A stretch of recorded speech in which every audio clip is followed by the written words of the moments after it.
Globespan is a Guyanese dialogue moving towards the realization of one nation in one Guyana. It's a platform that offers an all-inclusive discussion with the pros, the cons, the ones that have taken a side, and the ones that stand in the middle.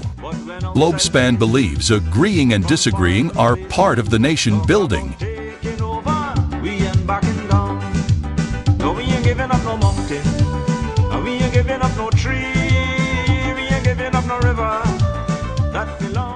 Globespan believes that every Guyanese voice is part of the nation building. As we span the globe for voices from the diaspora and those living home, we stand on our commitment that we are all Guyanese working towards one nation in one Guyana.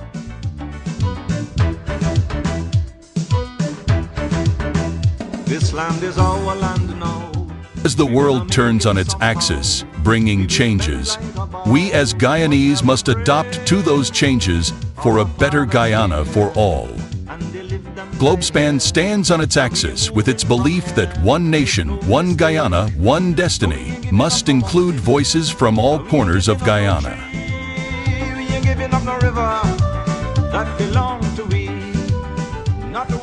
Good evening, ladies and gentlemen, and welcome again to one of Globespan Wednesday evening program. I'm Nohar Singh, the host for this program here tonight. While I'm making this announcement, if you're on YouTube, press the subscribe button so that you will get notification once Globespan goes live. If you're on Facebook, do go ahead and share the program with friends, families, and different groups. The Globespan platform has been around for 6 years, offering a community service for all voices. The platform invites all political parties, civil and religious leaders to share their opinions and address their concerns. You can contact Globespan 24/7 by calling 631-782-8694, or you could email Globespan at support@globespan247.com. We do have an interesting topic tonight with some very valuable and very quality guests. Our topic tonight is political victimization, and it has a question marks after that, and then a dash, a threat to democracy and future generations.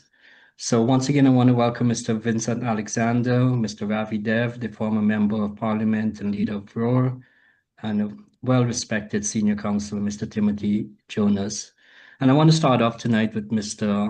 Vincent Alexander, a GCOM commissioner. If he could just take just a couple of minutes and bring us up to date in terms of the voters list, how much that, if he could share how much that is increased to, and of course, what would be the cutoff point for registrations. Just give us an update, Mr. Alexander, in terms of where we are at in the election process. Good evening to you, good evening to my fellow panelists, and good evening to all of those who have tuned in. We are on the cusp of an election, and GCOM has reported to the nation that they are well prepared for the delivery of elections on the 1st of September. When GCOM says that, GCOM is speaking essentially to a schedule of activities which are necessary for the conduct of elections. With regard to that schedule, I would say that GCOM is progressing towards September 1st in keeping with that schedule.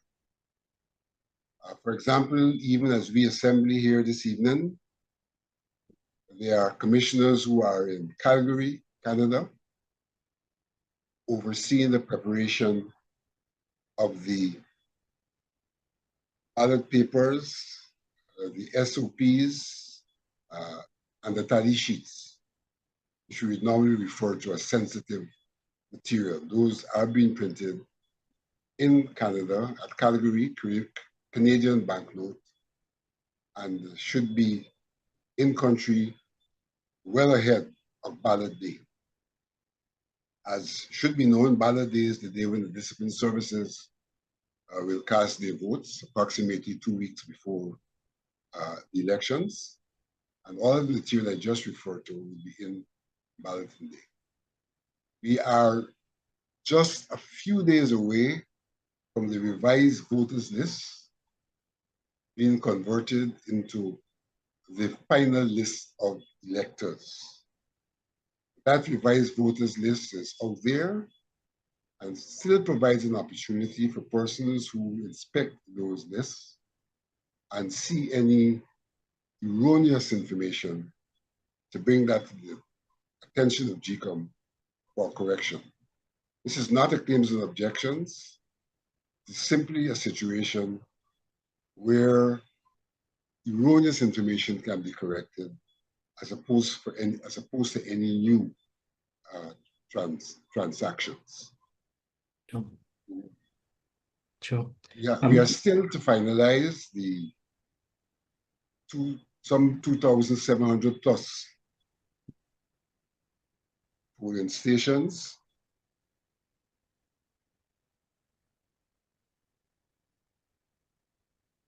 Mr. Alexander, any indication if the list has increased significantly? Oh, certainly. Certainly. We have a list now which I think total somewhere in the vicinity of 778,000. So that is indeed a significant increase in the list. And Mr. Alexander, is there a cutoff date for new registrants? We've gone past that. We have gone past that. So there's no possibility now of new registrants. I think we went up to the end of June as the qualifying date. So all the persons 18 years by that time, through the process of registration, through the process of claims and objections, could have gotten onto the list. So the list is now, for all intents and purposes, in terms of its number, final. What is not final, and just a few days remain, is for revisions if there's erroneous information in relation to the individuals who are listed on the electoral roll.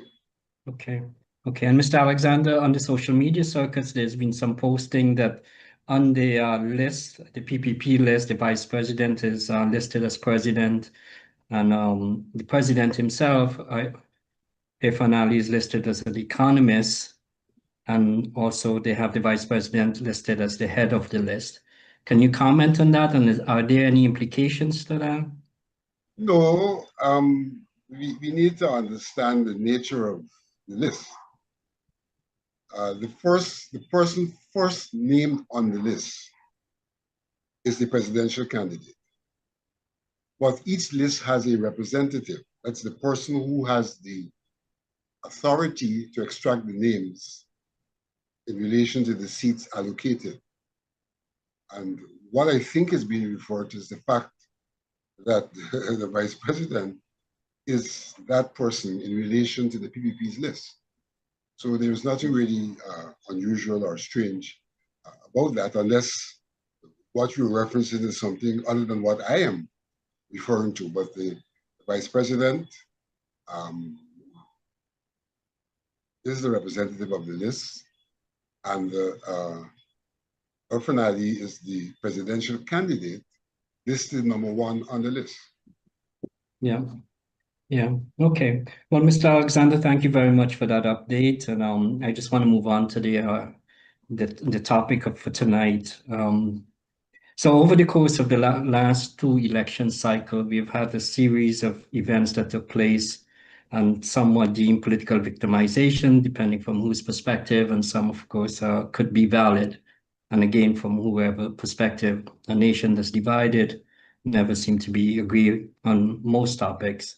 But to move on to this, there were several events that we kind of cited. One was James Bond, the other was Attorney General, Anil Nandalal, President Ali, and of today's date, Azuddin Mohammed. Those are the few that we kind of extracted.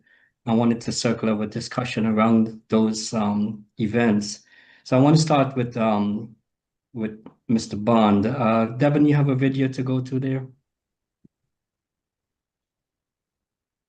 November 25, 2020, Stabroek News reported, prominent PNCR member and attorney James Bond was arrested by the police as the probe into the award of state lands at Peters Hall on the east bank of Demerara continues. Bond is alleged to have been a key financial beneficiary of the deals, which allegedly did not comply with the traditional terms of such land leases. Bond has declined to speak to Stabroek News on these matters.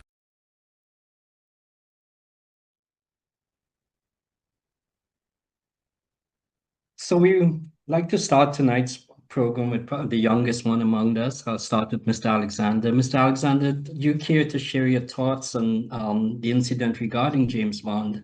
If it is something that originated from political victimization, or what's your view on this? Well, first of all, to confirm that Bond was indeed charged, and not singularly so, but he was charged for what is said to be the flipping of lands. Flipping of lands. I would not start off by saying that it is victimization from this perspective. Did he in fact do something or committed an offense given the laws of Guyana? Did he do that? Victimization would seem to suggest that here is a circumstance where someone has done something and has been fingered for it, while others who have done the same thing have not been fingered. So it is not merely a question of what the person has done, but it's a question of the manner in which the person has been treated. It raises the issue of transparency in the context of good governance. And in that circumstance, post-2020, I cannot say that Bond has been singled out vis-a-vis other persons who have done otherwise, similarly, to be dealt with. And so in that context, I would not put it down to victimization. But certainly, I would use another term to say that this is a form of political action rather than victimization. Political action because Bond and others have been singled out after 2020 to be treated in a manner in which Ashni Singh and others were singled out after 2015 to be treated. And I am of the opinion that what has gone wrong with these matters is that there has been a culture in this country that has facilitated a modus vivendi across some parties. And that Ranger may have been the one to breach that modus vivendi, which may have been an ill-advised course of political action, but certainly not an action that flies in the face of good governance. And that what has pertained since that breach is that we've had a ya you, ya me situation as a consequence of a reaction to the breach of the modus vivendi that existed, I would say, essentially prior to 2015. Yeah, thank you, Mr. Alexander. Mr. Ravidev, why are you dressed tonight as if you're going to meet Prime Minister Modi all over again? welcome once Well, again. this is my shirt. This has been pressed and hanging up there, so I just pulled it on, right? An easy wear. I Um, would have to get your fashion designer. yes, Um, yes, yes. absolutely. Um, no, I think Vincent has done an excellent job in putting the bond issue in context. And I'd like to broaden that context, but to emphasize that these questions have to be answered contextually at all times. Democracy is not something that fell full blown or falls full blown from the brow of Zeus, much less England, on us. It developed within a particular context and still develops. So when we talk about political victimization and its effect on democracy, and we're using Mr. Bond's example, as to illustrate that, we have to look within the context. And I think Vincent began to do that, even rather short term. But we can go before that, and I wouldn't go into chapter and verse. But this kind of tit for tat behavior, right, has really characterized our politics for the longest while. You do this, I'll do that. And not that we should accept it, but every country in evolving democratic practices will come up with their own, as Vincent said, modus vivendi towards what is considered proper behavior. So in the case of bond, the matter or the issue of land distribution comes up to insiders. That has always been a pattern. It has always been so that the government starts a development program, roads will go through a particular area. Individuals know, I mean, based on history of other countries, much less Guyana, that the land becomes more valuable. Certain insiders may be given, priority over them. And then the following government will then they will put it that they are acting to create level playing fields. But then we see them doing the same practice. So I think by and large, we have to, in this country, work on that broader picture to say that what will our proper democratic practices permit? And we see that a lot of disapproval is being expressed on the same matter of land. And bond is only, one example. So I think we need to look at the larger picture and in this country come to an agreement as to what should be our practice on this within a democratic framework.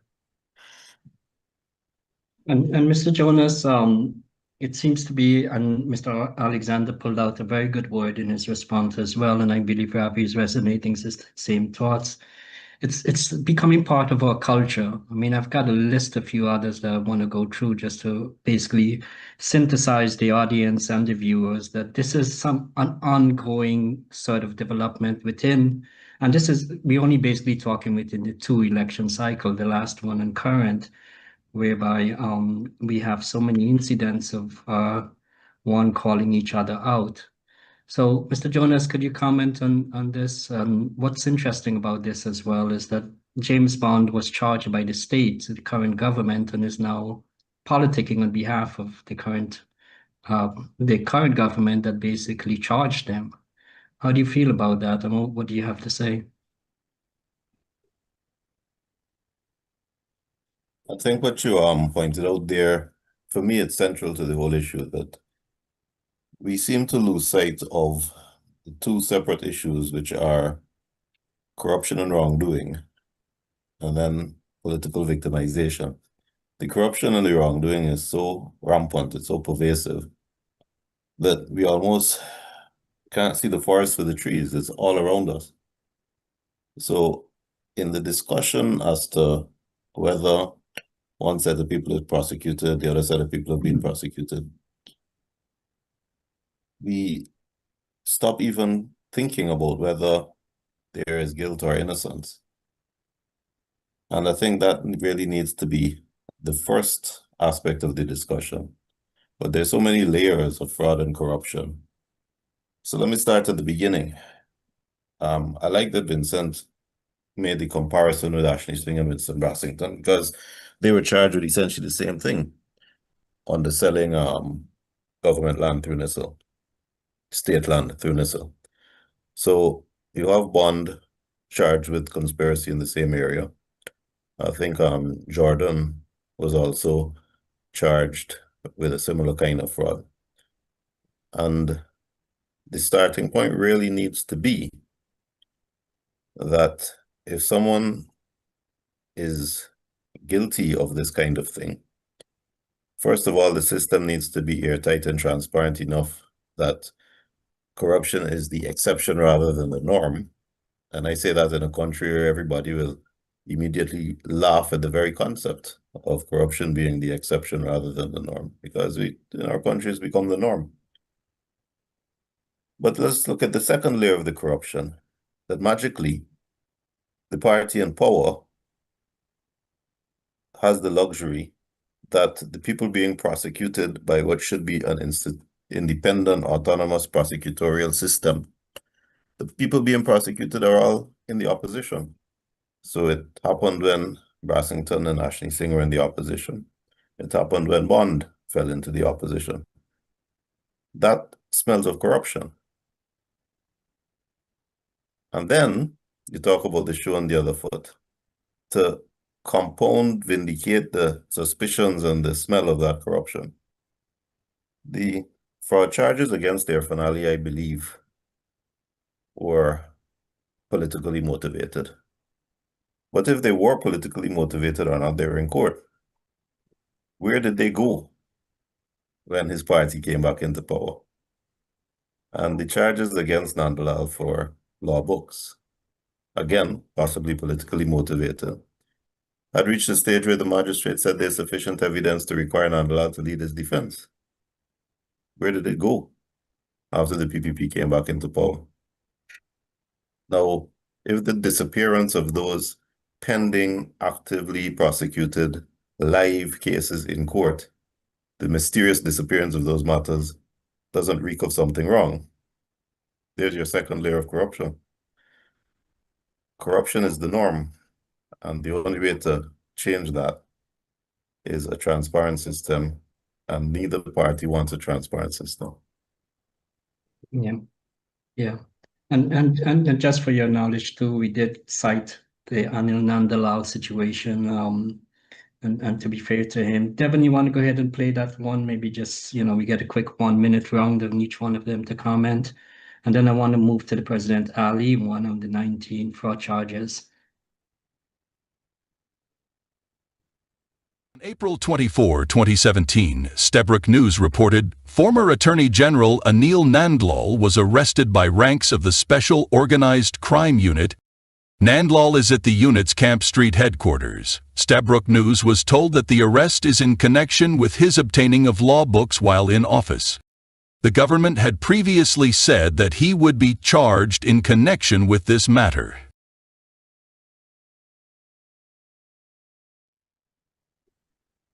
Babaji, just to ducktail off of Timothy Jonas' comments there and what he said about of Anil Nandalal, would you care to add or anything on that?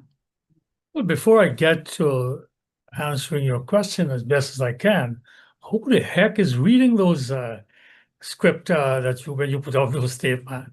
Listen, we're a Guyanese set of people hanging out here, and even a tongue man like Timothy doesn't talk like that, much less a country fellow like me. Anyhow, come back to Anil. This thing happened under President Ramotar's term of office.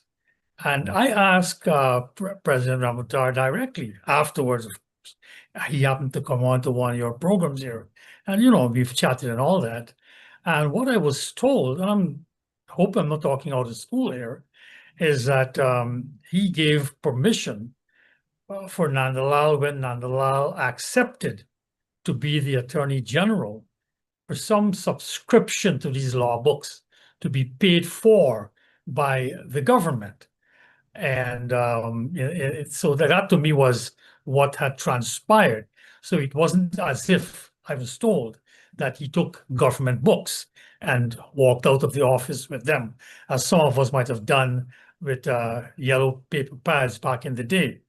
So that is what. So, but again, it comes back to the larger question that these matters are raised, and it's the whole culture that we have, and how long will we keep up with this farce when I know what's going on, you know what's going on, but we have to now pretend that it's something different.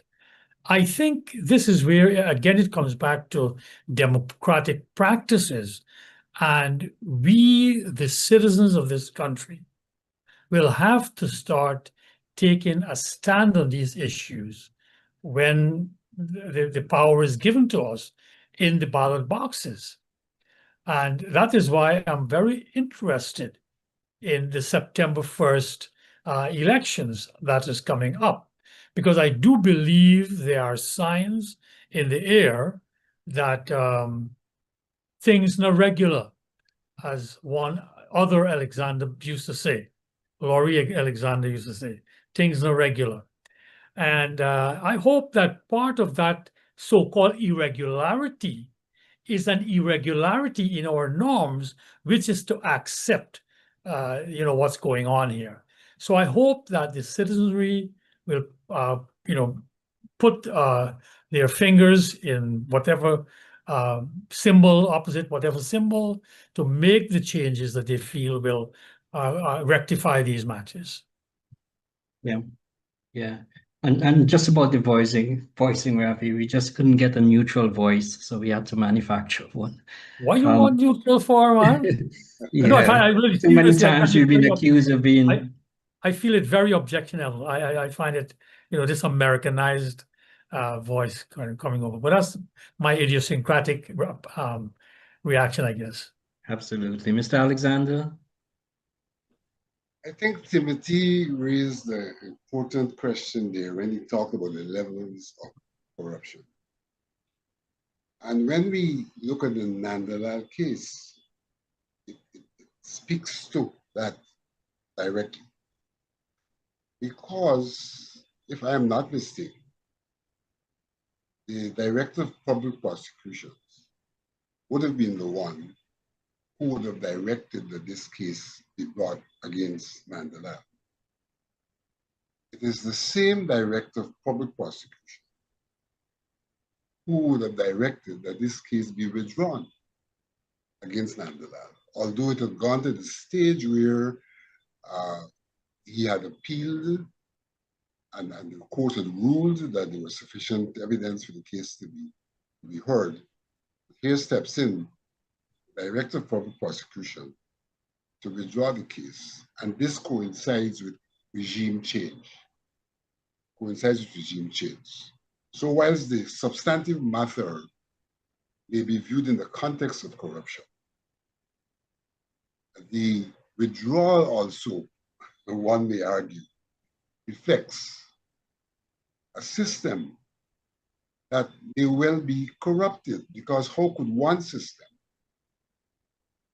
on one day make a particular judgment in the matter, and another system, and the same system on another day make quite the opposite judgment on the matter? So it speaks to the extent to which we have corruption in terms of substantive acts, and we have corruption in terms of the processes that are to be undertaken, all of which should be undertaken in the context of democratic governance, both the substantive act and the procedural act, and all of which seem to be undertaken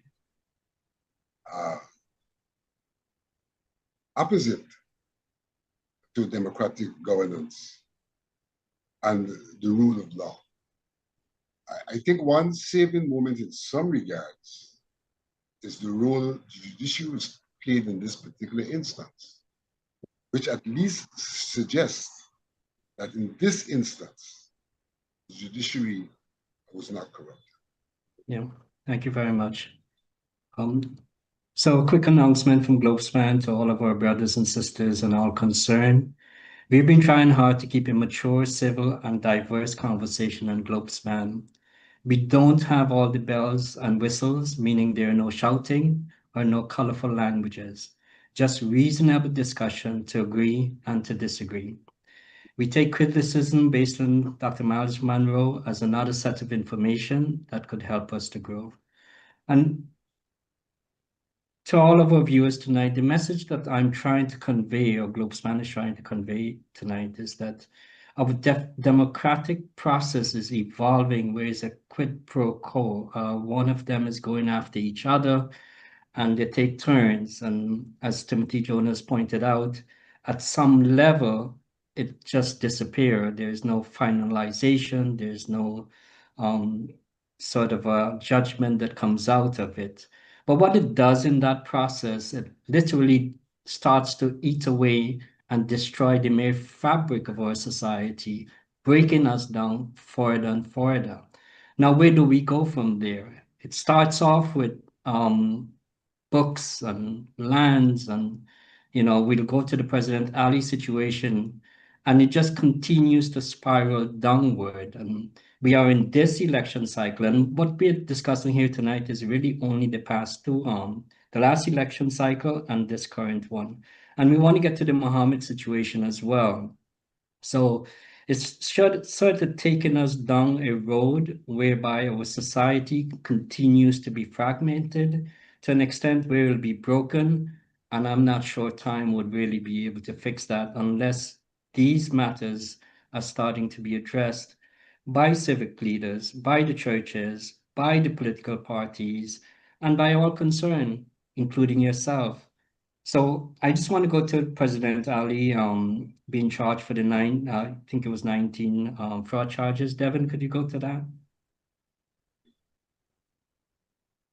Special Organized Crime Unit on Friday, August 14, 2020, withdrew the 19 fraud charges against Dr. Irfan Ali, now president of Guyana, for allegedly conspiring to defraud the state of some $174 million in Pratteville land sales. The charges were filed in November 2018 by the then David Granger-led administration, which accused Ali of conspiring to defraud the government of Guyana. Between 2010 and 2015, when he acted recklessly in presenting the value of 19 plots of state land situated at Plantation Sparendam and Guedverwagging, East Coast Demerara, and sold the said lands at a grossly undervalued price, without first obtaining a valuation to determine the true value of the lands.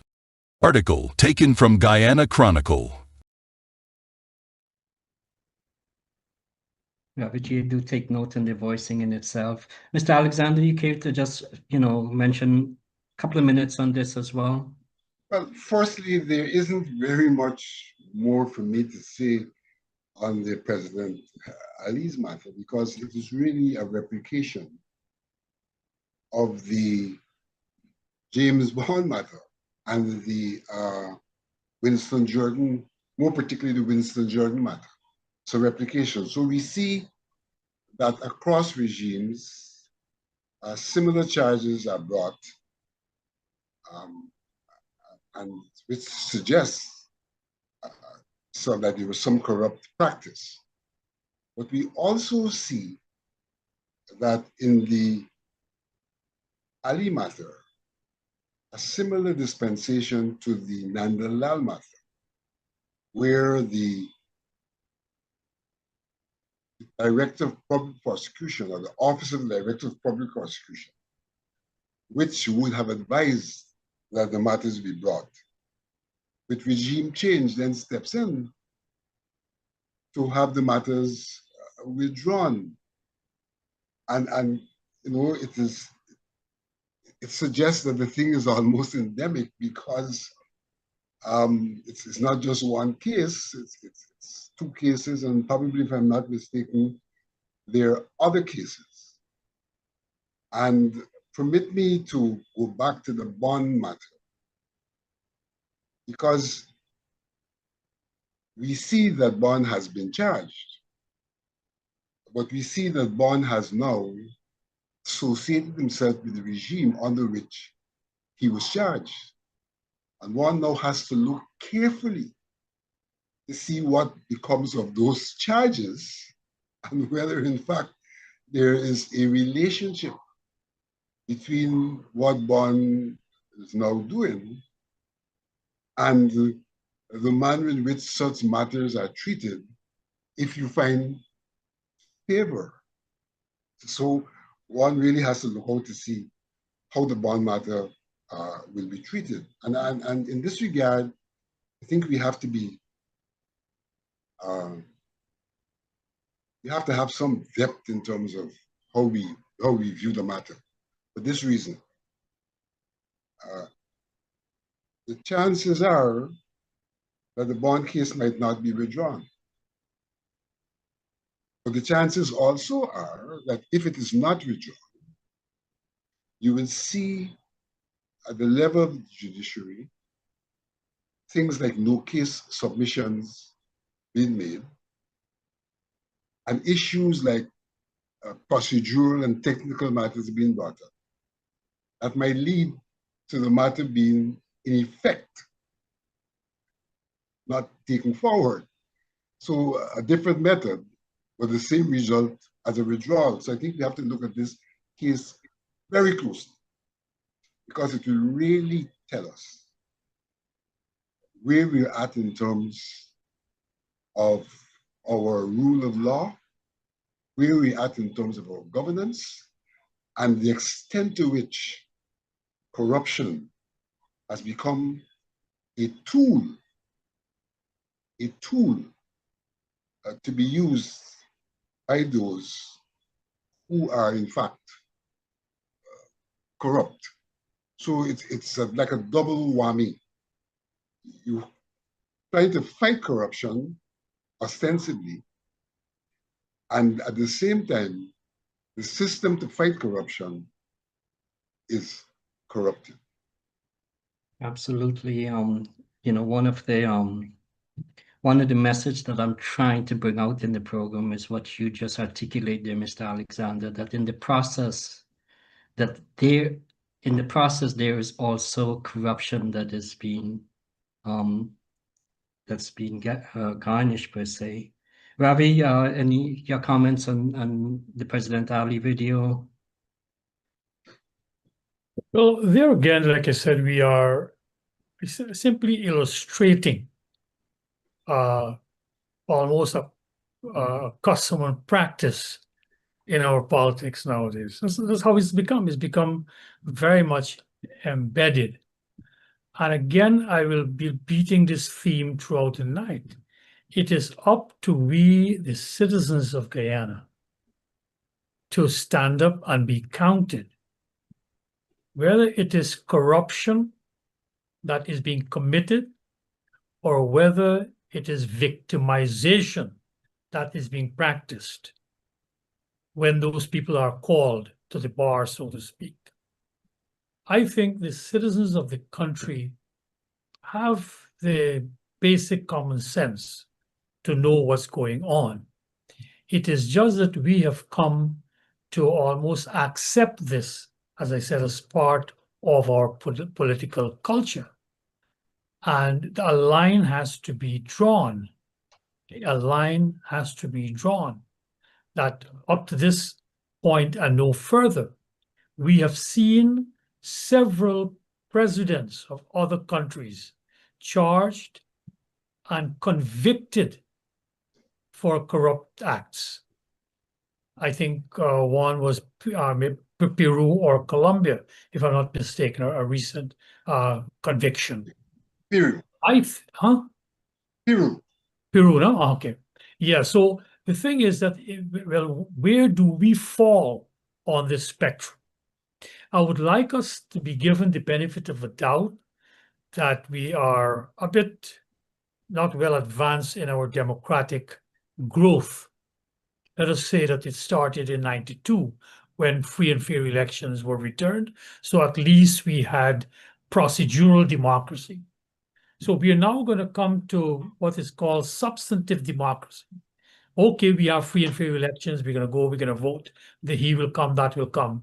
But what about the substance of democracy? One of which is that we will be governed under the rule of law, which essentially tells you everybody is subject to the law and subject to the law equally so, right?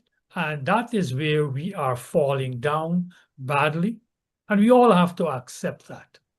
And it is other studies have shown in the last 5 or 6 decades, there was a proposition that in the development of democracy, countries go through this stage. So when America was opening up the West and throwing railroads across the prairies and getting to California, you had all these robber barons who then became respectable, the Vanderbilts and the rest of them. And after a while, institutions begin to take over, and an insistence on those institutions. And what's an institution? It's simply a mechanism for us to uphold a particular value. So if the value is not stealing the country blind, then you form an institution which will then go through a process. And if you do that, you will be sanctioned, you will be punished. That's basically what any institution is. So I think we have to develop these institutions. What we have seen is that we have merely adopted the form of these institutions. But in terms of their content, we have lapsed badly. We have lapsed badly. Right? So we have all these fancy sounding DPP and the prosecutor's office and all of them, but they're not functioning in the way they ought to, which is that the law ought to be applied without fear or favor to no man. There is fear and there is favor. And it's not FAIR, it's FEAR. And that's what we should sometime get to what we talk about victimization. Why is the fear there? Right? And how do we get rid of that fear? And we do that. So to come back to this particular case of the charges brought against Ali, until we stop excusing this tit for tat, that is what will happen. I think it will continue. So it is again up to the people of this country.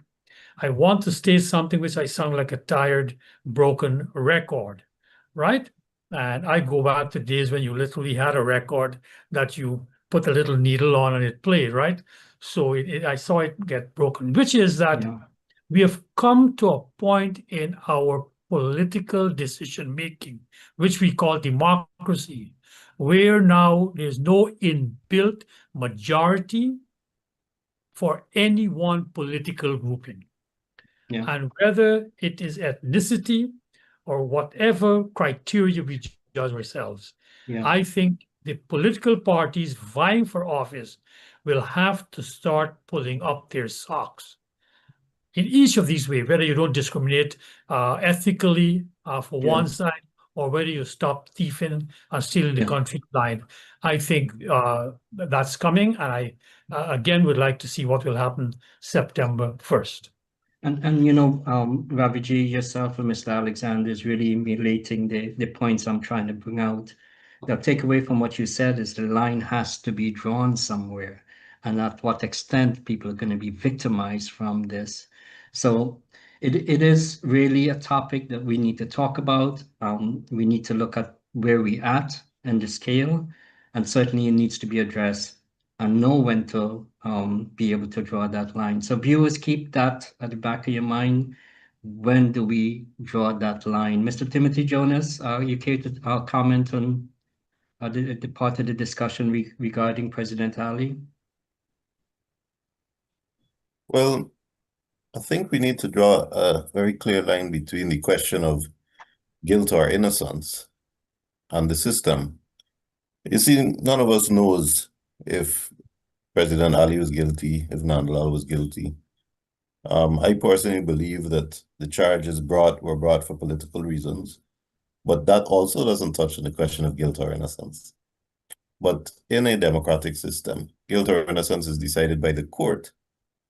And if the question is taken away from the court, so the court can no longer decide it because somebody who had the power and is subject to political interference took the question away from the court by withdrawing, null processing, all of those nice terms, then the whole structure has been undermined. And that's the problem I have. So yes, there are two levels. First of all, the decision to prosecute folk, if it can be influenced by the politicians, is corrupt, because that is certainly political victimization. And second, the decision to withdraw those prosecutions and take the question of guilt or innocence away from the court, similarly, if that decision is influenced by politicians, is corrupt. And we've seen both.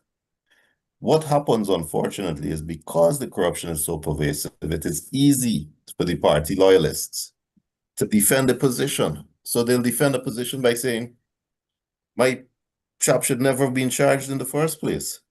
It was the political corruption of the other side that put him in that position to be charged. But they blithely, happily, deliberately ignore the counterpoint that it had to have been similar corruption to withdraw the charge after the charge had been initiated.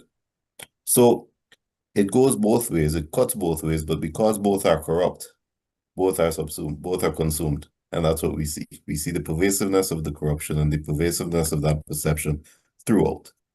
And I don't know where you fix that. Yeah. So this leads me to Azadine Mohammed and the Demerara Bank letters that went out to win candidates closing their accounts, and goes back to that comment Rabbi Dev made about where the line has to be drawn. So just to establish Azadine Mohammed, what we found online regarding the OFAC sanctions. Devin, could you just play that video on Azadine Mohammed sanctions? On June 11, 2024, the U.S. Treasury's Office of Foreign Assets Control, OFAC, designated as Rudin Mohammed, along with his father Nazar Mohammed, several businesses, Mohammed's Enterprise, Hadi's World, and Team Mohammed's Racing Team, and Guyanese official May Thomas, under the Global Magnitsky Sanctions Program for alleged corruption and tax evasion involving undeclared gold exports and bribery. The sanctions targeted them as individuals and entities. OFAC froze their U.S.-based assets and prohibited U.S. persons from engaging in transactions with them. Key points. 1. Sanctions are civil/administrative. OFAC designations under the Global Magnitsky Act are not criminal indictments. They freeze U.S.-based assets and prohibit U.S. persons from engaging with the designees. There is no legal basis for extradition based solely on being sanctioned. 2. Extradition requires criminal charges. Extradition is governed by bilateral treaties and requires that a person is formally charged with a crime and the alleged offense is considered criminal in both countries. Dual criminality. Being on a sanctions list does not meet that threshold. Bottom line, the U.S. cannot and does not extradite a person based only on OFAC sanctions like those under the Global Magnitsky Act. Extradition always requires a criminal case. Source: OFAC, Treasury, Gov.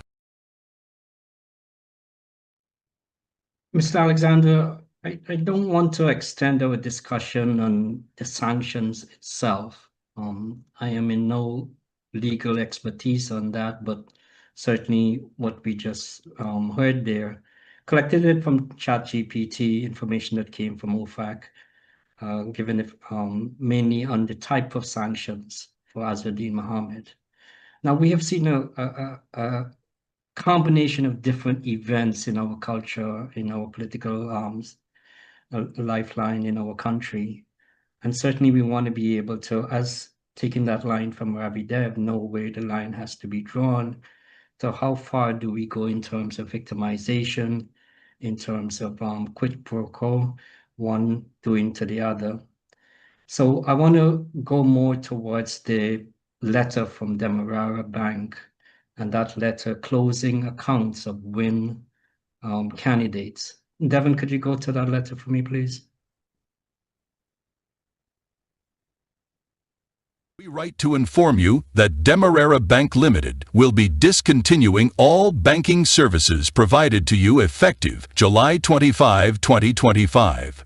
This decision was made in compliance with our internal policies and banking requirements. To ensure a smooth transition effective immediately, no further deposits will be accepted into your account. If the account is not closed by July 25, 2025, we will close it automatically. Any remaining funds will be converted into a banker's draft and held at the bank's Rose Hall branch for your collection. Yours sincerely, Demerara Bank Limited. Mr. Alexander, there's two parts of my questions to you. One is that, and of course the most natural response to this would be that it's a private entity, etc. But given the fact that these are all WIN candidates that were given these letters closing their accounts, does that bring any concern to you as part of a victimization because of their political alliance? And certainly what we heard from the earlier voicing from the sanction that Azzuddin Mohammed received does not fit that portfolio where a political alliance in itself should be deemed as an exposure for the bank. That's one part of my question. The second part is, where's GCOM in all of this? I mean, aren't you guys the governing body of the election process? And isn't it the election process from the point of declaration of an election? Or is it only on September 1st? I mean, it's a bit of frustration out there as well, Mr. Alexander. So go ahead. Let me first of all say that all of the matters we have referred to so far do not differ from the one before us now, the Mohammed matter, insofar as at the core of all of these matters is the question corruption. At the core of all of these matters is the question of corruption, because the whole question of the sanctions and all of that is leading us back to what is Mohammed accused of, both in terms of the substantive acts and in terms of the procedural acts. So that we're dealing here with corruption. I think that we need to emphasize that this is the problem that's confronted us. I want to go a bit further and to say that this problem, in many regards, defines the ethos that the country has found itself in. Ethos the country has found itself. Ethos where corruption is not the issue. The issue is when someone is dealt with for being corrupt.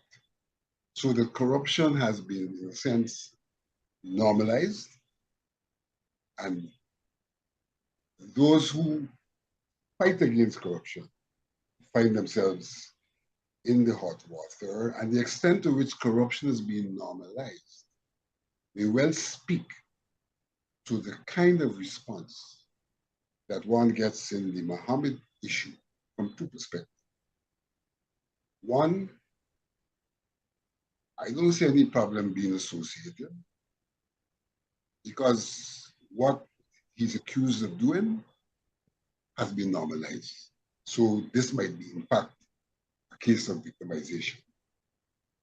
That's on one hand.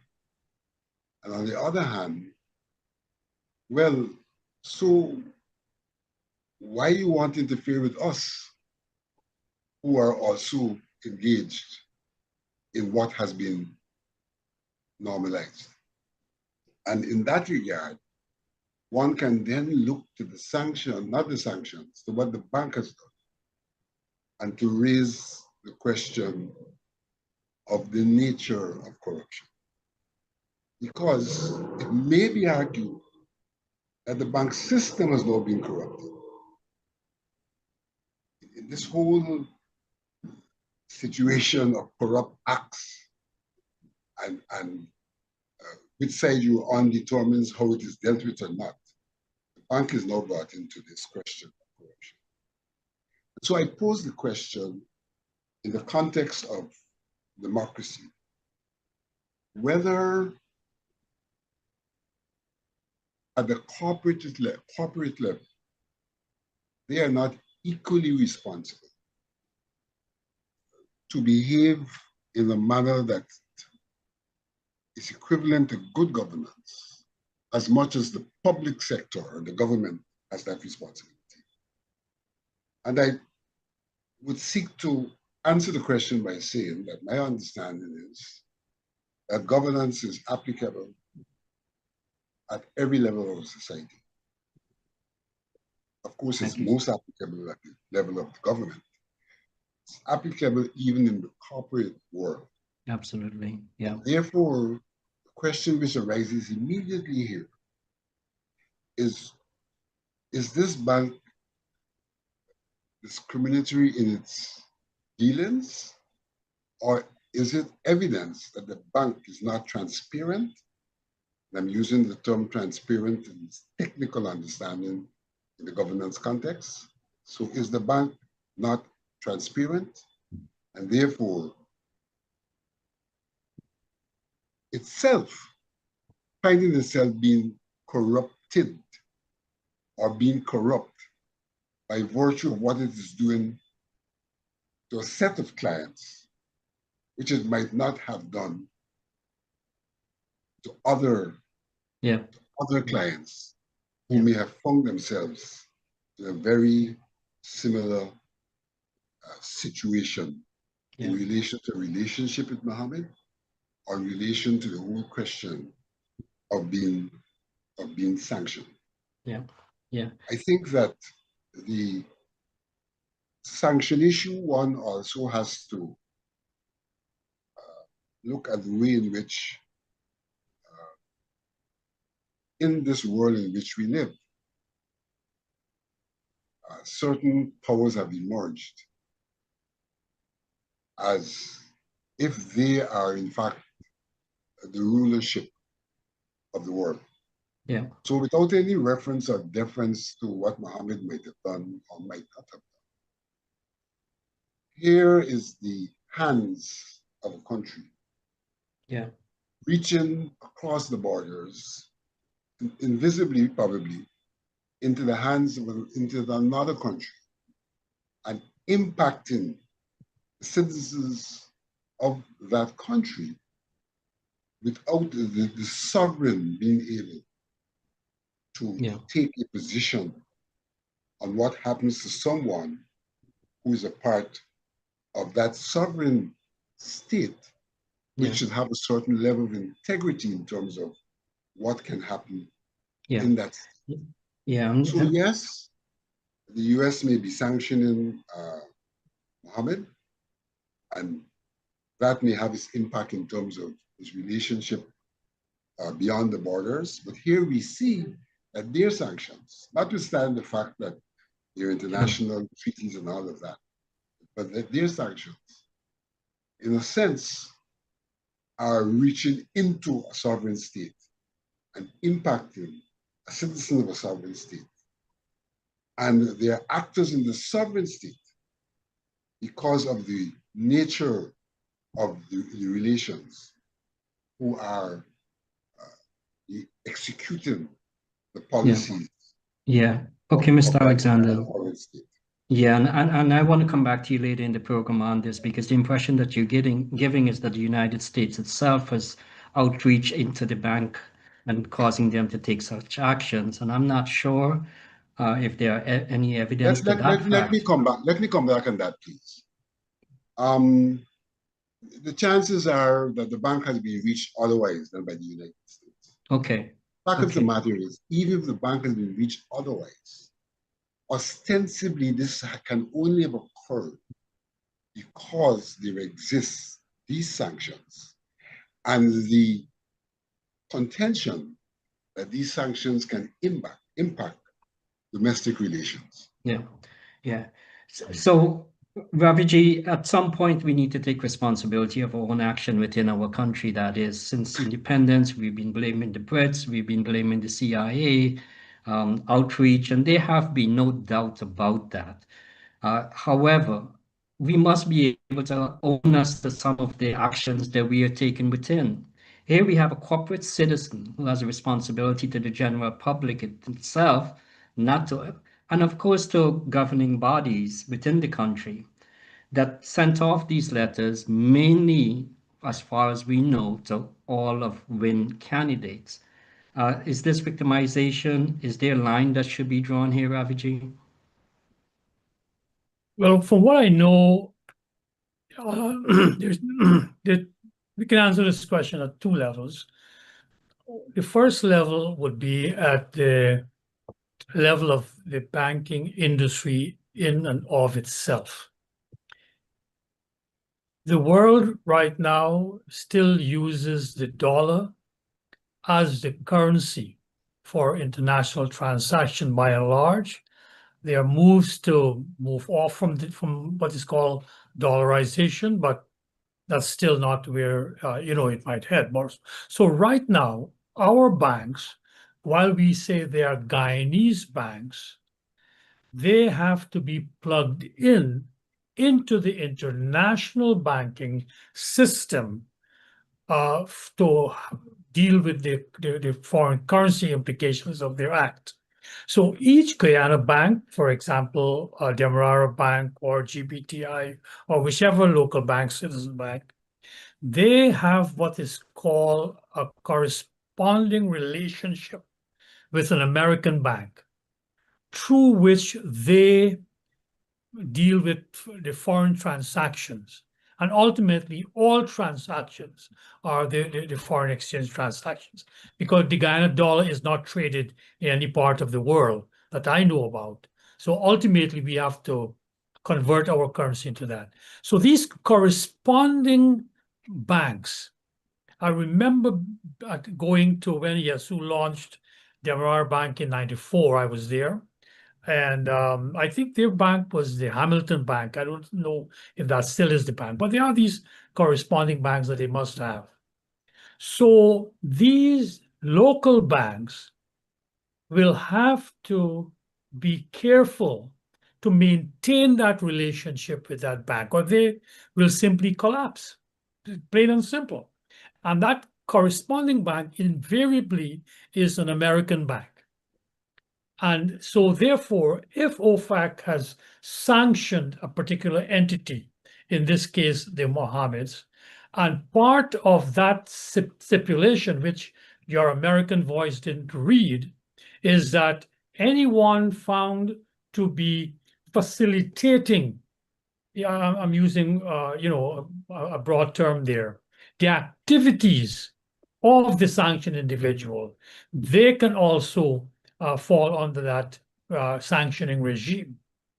And I think out of an abundance of caution to protect its own integrity, its banking integrity, these banks have taken this action. The second part of the question, Vincent also raised it, as to, is this fair? Is this an outreach, an example of what President Lula of Brazil calls having an imperial frame of mind? Well, whether they do or not, that's the reality of the world. America uses its banking practice to sanction the whole of Russia. A $1 trillion economy.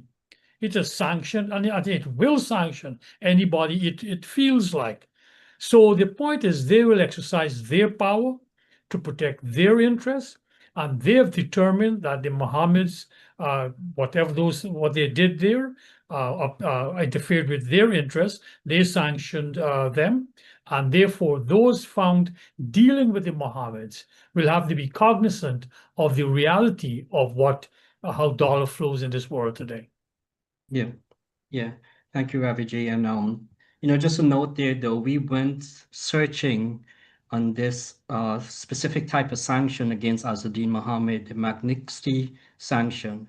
if it has any relationship in itself that would affect the corresponding banks. And we couldn't come up with anything that a corresponding bank would have any sort of inclination or any concerns about folks that are supporting a specific political party, being that the leader is a sanctioned person. So we couldn't No, find that. no bank or no legislation is that granular, no harm. Yeah. It is left to institutions and their lawyers to indicate that. One of my brothers, as you know, And I is think that goes back, Ravi, to what you said. Where do we draw this line? I mean, That's right. you could paint a very broad brush on this and take it to a level where you start victimizing, or are you overreaching or overprotecting yourself at the expense of your customers and the general public? So I think But you that's see, what no we're harm. We trying to can't get have it at. both ways, you know. The thing is that for the longest while, we have looked for outsiders who have powers to protect our democracy. Now, that's a power that they have, and we recognize that power, and we court them to quote unquote protect our democracy. Now, when they have that power, they will use that power to protect their interests, and they will define democracy by whatever criteria they see fit. So we see right now democracy is a rather protean concept. So I don't want to get off the bottom line is that I think in this particular case, if I were to give my opinion, like I said, I have a brother who's a president of one of JP Morgan's subsidiaries. And out of an abundance of caution, these banks at this juncture with how America is applying sanctions to banks across the world, they're not going to take any chance. Yeah, yeah. So Timothy Jonas, much respect to you, tremendous amount of respect. You wear an attorney's hat, a senior counsel hat, and I'm sure you would, your point of view would be from a legal standpoint. But before you give your opinion on this, we draft an opinion, an op-ed, given the fact that we feel very strongly about this issue. So rather, before I come to you on your comments on this, I'd rather we go to our op-ed and sort of get an idea how we feel about this whole entire topic. Devin, you want to go ahead? Statement from Globespan 24/7 on recent Demerara bank account closures. Demerara Bank has recently notified several individuals, primarily candidates affiliated with the Win Party, that their bank accounts will be closed, citing an internal decision. Given that only Win candidates appear to be affected, there is growing speculation that this action is linked to recent OFAC sanctions imposed on political figures A. Mohammed and May Thomas, both in the political arena. To our knowledge, OFAC regulations apply specifically to individuals and entities directly involved in financial transactions with sanctioned individuals or entities. Nowhere have we seen an indication that one's political affiliation alone warrants such punitive financial action. If there is indeed a directive from OFAC, a corresponding bank or the Bank of Guyana that authorizes such closures based on political association, we respectfully request Demerara Bank to publicly provide that evidence. So far, we have seen no other accounts closed outside those linked to Win candidates. This selective action raises serious concerns. It may be interpreted as an attempt to suppress or intimidate voters, potentially skewing the electoral process. In essence, this could be viewed as a modern form of electoral interference, aligning the bank's private decisions with political objectives. We recognize that Demerara Bank is a private financial institution and, like all private entities, has the right to make its own internal decisions. However, such decisions must not infringe upon the democratic rights of citizens or appear to interfere with the outcome of an election. Therefore, we are calling on Demerara Bank CEO Mr. Dowlat Parbu, Chairman Mr. Komal Samaru, and the Board of Directors to immediately rescind the directive to close the accounts of Win candidates. We also appeal to the leadership and boards of affiliated companies, such as DDL, to ensure their corporate influence is not used in a way that undermines democratic values. Furthermore, we call upon members of all major political parties, PPP, AP, NU, WIN, national institutions, GCOM, the Bank of Guyana, all media outlets, business and civil society organizations, GCCI, AmCham, Swami Aksharananda, Dr. Yog Mahadeo, Ravi Dev, Vincent Alexander, Ralph Ramkaran, Timothy Jonas, Dr. Terence Blackman, among others. Based communities, Christian, Muslim, and Hindu leaders. The Guyanese diaspora. And most importantly, every citizen and voter in this nation to firmly and publicly condemn this action. Today it is WIN candidates. Tomorrow it could be members of PPP, APNU, or any future political movement. The next time, it could be based on one's religion, Christian, Muslim, Hindu, or simply for having a conviction that does not align with a private institution's interests. If we remain silent, we risk setting a dangerous precedent, where private corporations punish citizens for exercising their democratic rights, or for daring to dream of a better Guyana. Let us be clear, Globespan 24/7 does not endorse or support any political party. Our only allegiance is to truth, transparency, and the well-being of the Guyanese people. True national transformation begins with justice and accountability. A day will come when a Nelson Mandela or a Mahatma Gandhi or a Martin Luther King will rise up from the sons and daughters of Guyana. History will judge us all. God bless the people of Guyana. Nohar Singh, CEO, Globespan 24/7. Timothy Jonas, that's my strong opinion, along with anyone else at Globespan, with respect to Demerara Bank closing WIN candidates' account. Now, we're not questioning their action itself. What we are questioning is the motives, and if there are clear directives from any such corresponding bank, Bank of America or OFAC, then granted, an institution that serves the public deserves and willingly should be able to protect its interests. I want to sort of ask you if you could recuse yourself, given the fact that you sit on DDL board, which has an overlapping relationship with Demerara Bank, from the legal opinion on this. I just want to go down a different street with you, if you take a walk with me on a street called Plain Talk. And the Plain Talk walk with you, Timothy Jonas, is what is really going on here? I mean, we have had Anil Nandalal, we have President Ali, we have had James Bond, and so many others. And it's just going back to what I mentioned earlier, we're just spiraling downwards.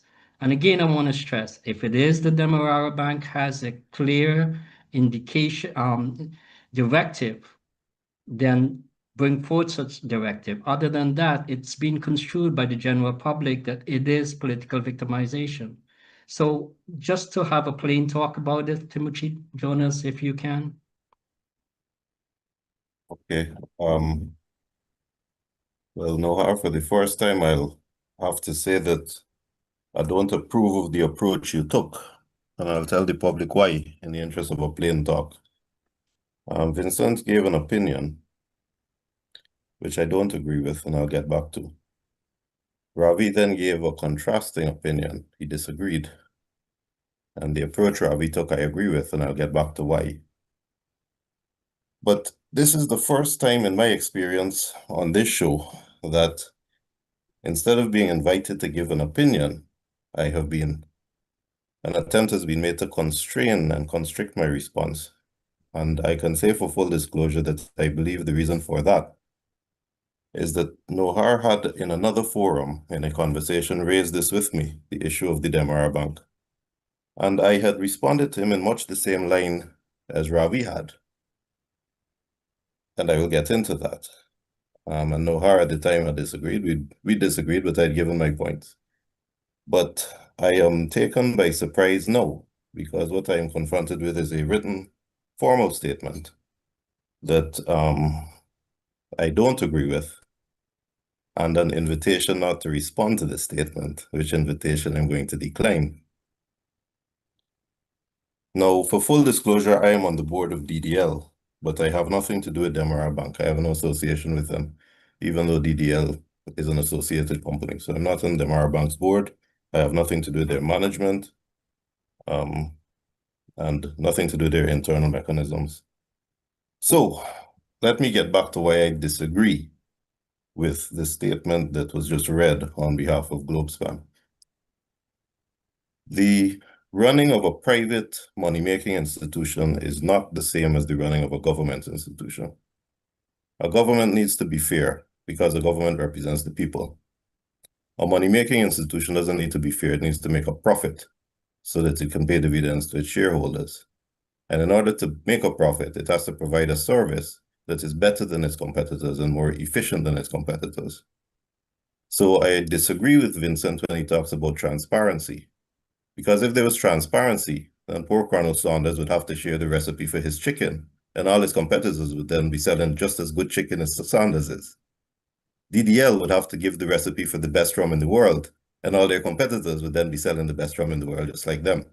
So in a private institution, there's no transparency. There's a competitive approach to try to do better than your competitors so you make more money than them and you pay more dividends to your shareholders.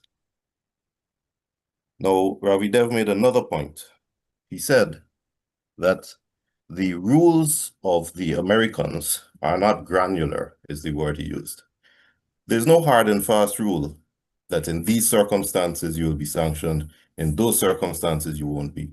There's no hard and fast rule that if you allow these people to bank in your institution, you will run into problems, but if you allow this other set to bank, you will not run into problems. It is a matter of interpretation and subjectivity of the people in charge in the states who are implementing the system. So us here, the little people, we don't know.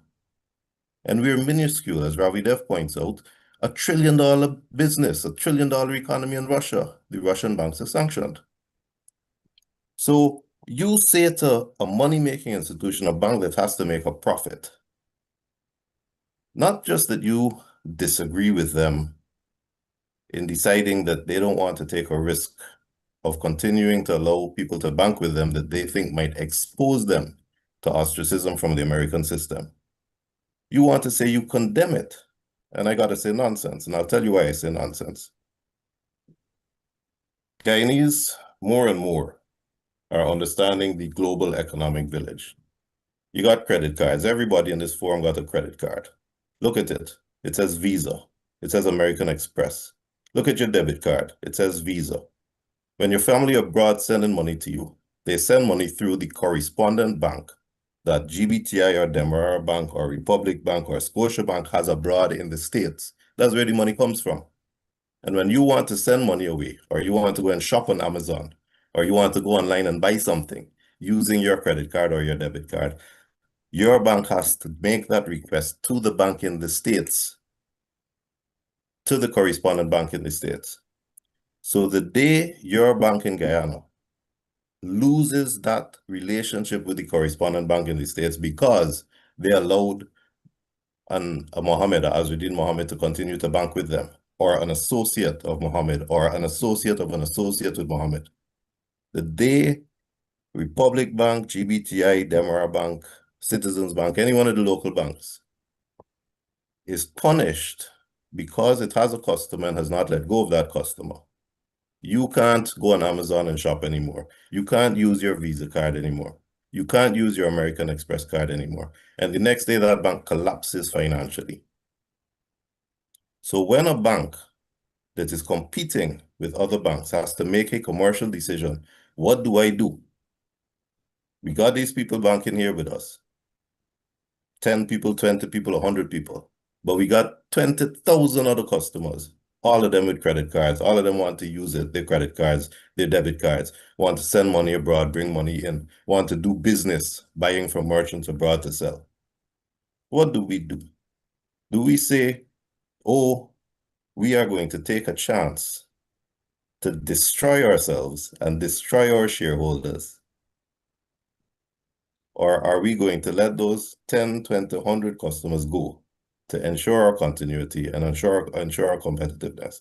Speaking for me personally, I would feel very, very aggrieved if my bank took a chance on my money, on my credit card, on my Visa, on my debit card, and kept a customer who is associated with a sanctioned person, so that they lost their correspondent banking, and suddenly all my cards went to naught. Suddenly I couldn't have those facilities anymore, knowing full well that that bank would immediately become an economic disaster. It would go bankrupt. There would be a run on the bank. Because everybody would take their money out of that bank to go somewhere else where they could get a credit card or a debit card. And the shareholders that own that bank would be even more aggrieved than me, because the value of their shares would go to zero in a month. So I would challenge you, before you condemn and before you try to convince people that a government institution where they get free money for taxpayers and therefore can continue to award contracts corruptly, knowing that it doesn't matter, they got more free money coming tomorrow, they can award more contracts, can never be treated like a commercial, competitive institution that is making money, answerable to its shareholders, and has to run its business safely and competently, so in the interest of those shareholders. Don't draw that comparison. Thank you, Tim. And one of the greatest points of this program is that we agree to disagree.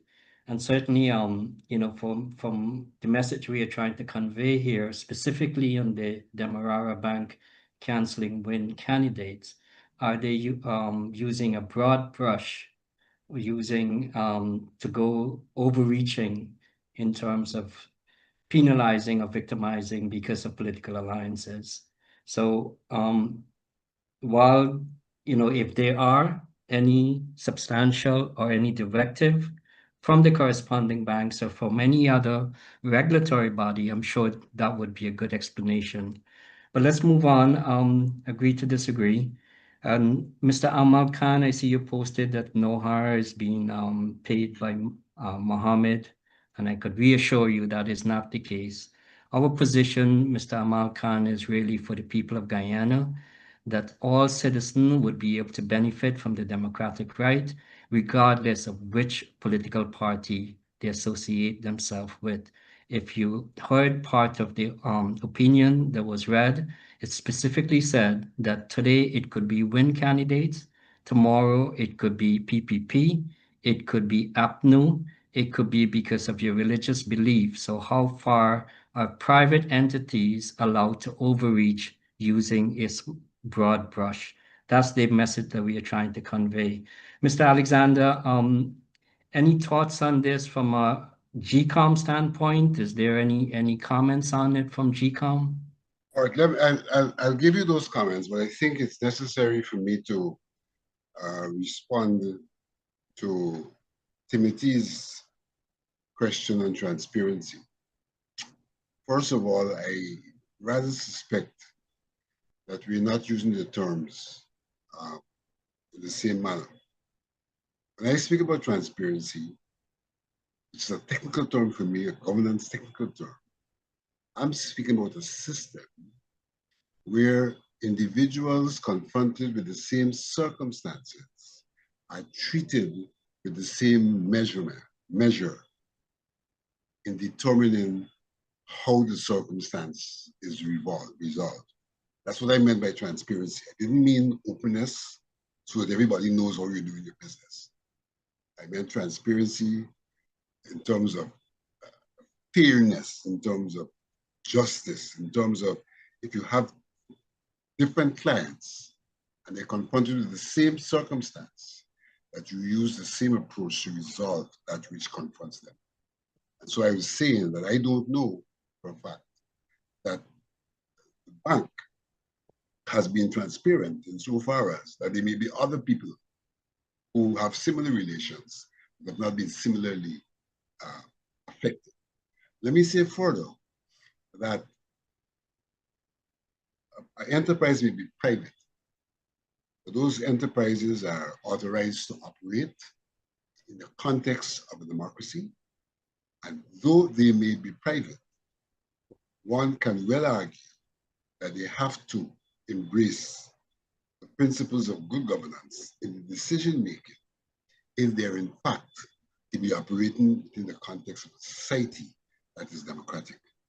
And that raises a whole set of historical issues in Guyana, and the banks, in fact, the way in which they have been known to historically dispense based on familial and other relations rather than using transparency.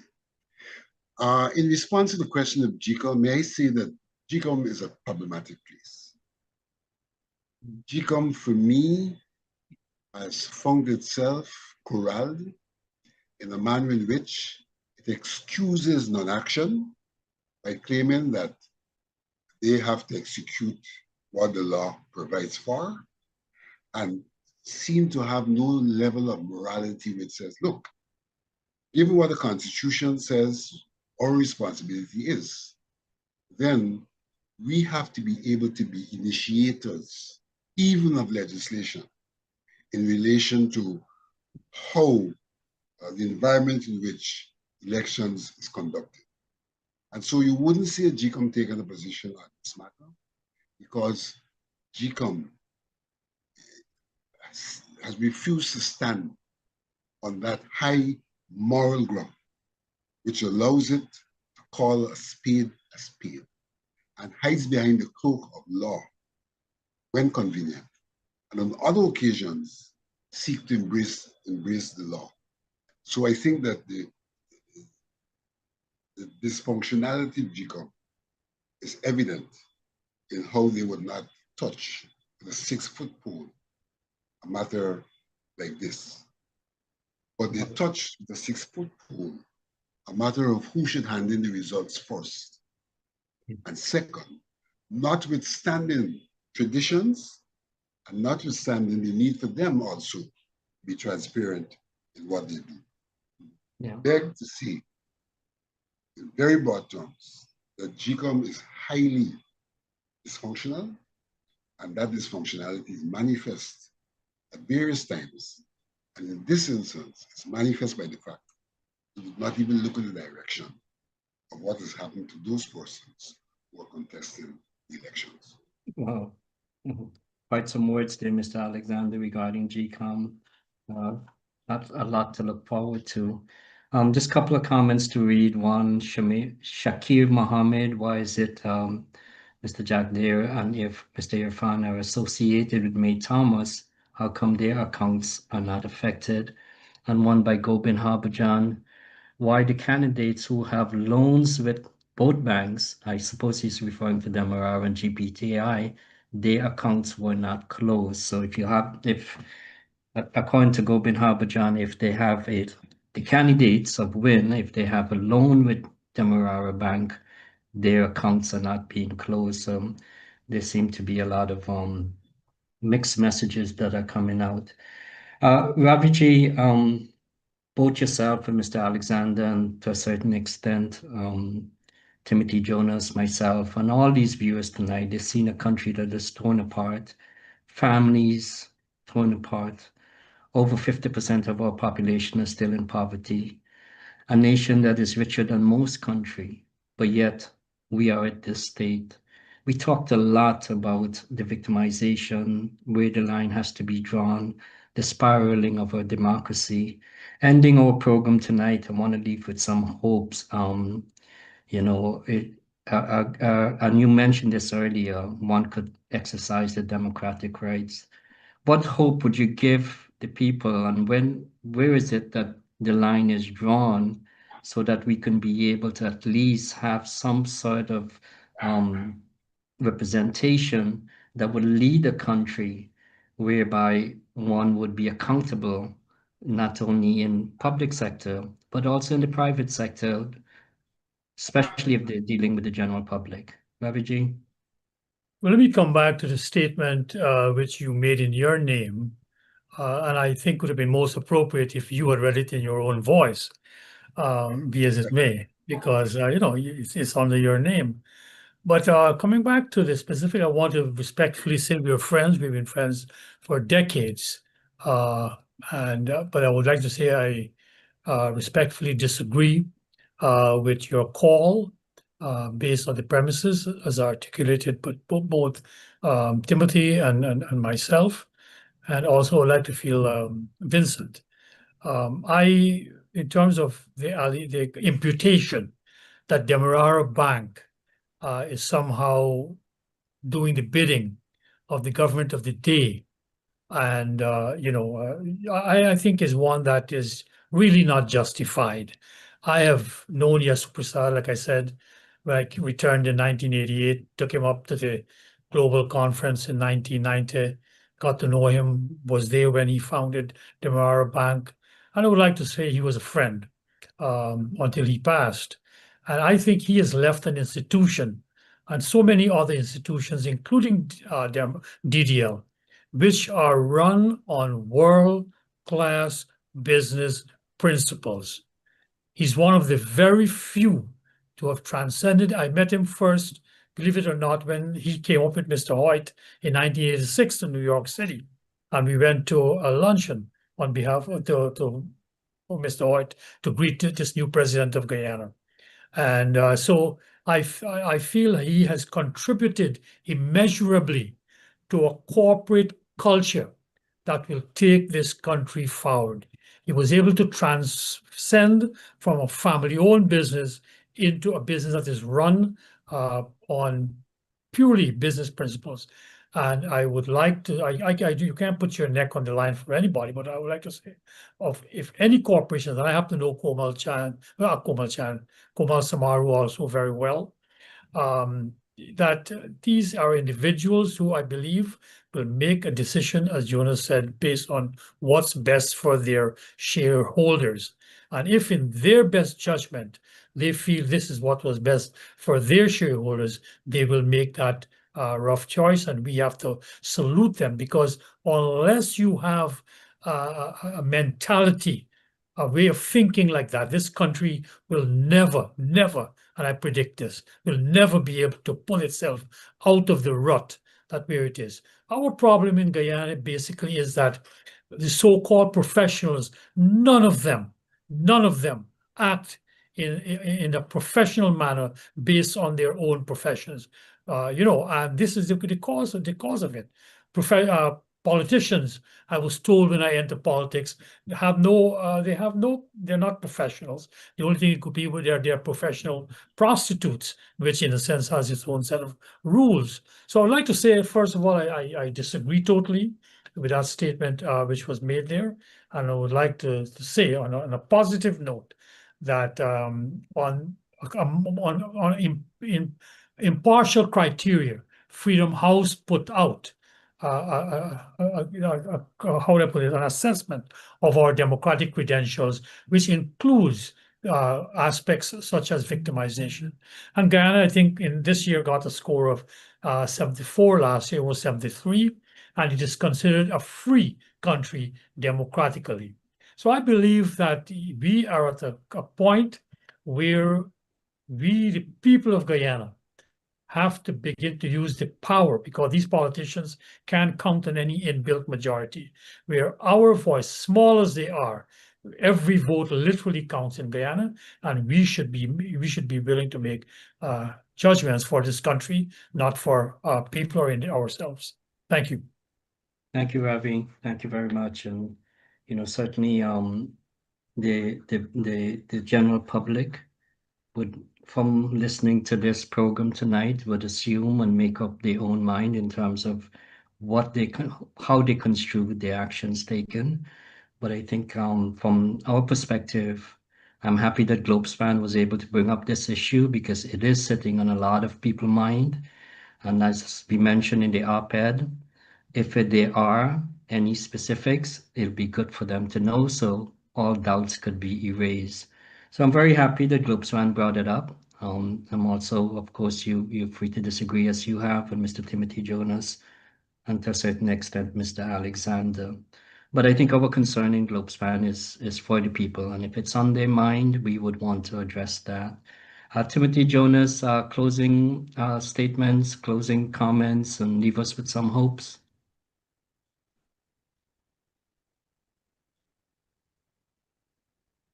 I've been speaking to people to try to get a sense of what the next month is going to bring us.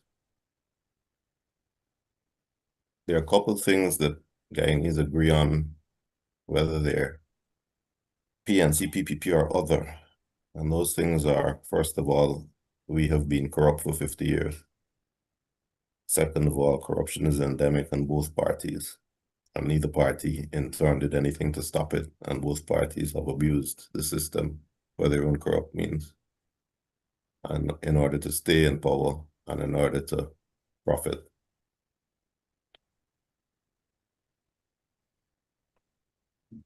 There seems to be a movement more and more away from those two parties, and possibly that movement will become large enough this election cycle that we see a real third force emerge to permanently place either of the two large parties in a minority. To me, there is no other way for Guyana to get itself out of the rut that it is in now. And having said all of that, for the first time, I am in serious doubt as to what the outcome of the election will be. But I would like to say that if we continue to follow the path of ethnic loyalty, we will continue to have more of the same.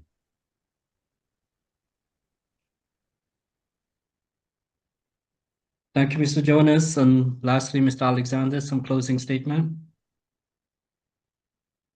I think that the fact of the matter is that our society is seriously affected by corruption. It's endemic. The corruption is both at the psychological level and at the material level. Therefore, it's really critical. I wouldn't single out the political parties. I think whether it's the football club, the cricket board, I think all of our organizations or institutions seem to reflect this ethos of corruption in the broad sense. However, I do take some hope from the fact that elections 2025 have shown that there are people who are prepared to come up against the big guns, and the extent to which they are prepared to do that is the extent to which you may have emerging free thinkers, people who are fearless in relation to those who have sought to corral and dominate them, that provides an opportunity for new thinking and new thoughts and new configurations, which may be useful in the final analysis. Thank you. Thank you. Well, viewers, there we have it. Tonight's program has come to an end. We thank you very much for your time. Tune in again Monday night with Dr. Rose, and we'll be on again next week, Wednesday at 7:30. It's a program, a platform where we agree to disagree and certainly want to be able to bring hope and to also discuss issues for the people. Thank you and have a good night. Good evening, everyone. Take care. Good night.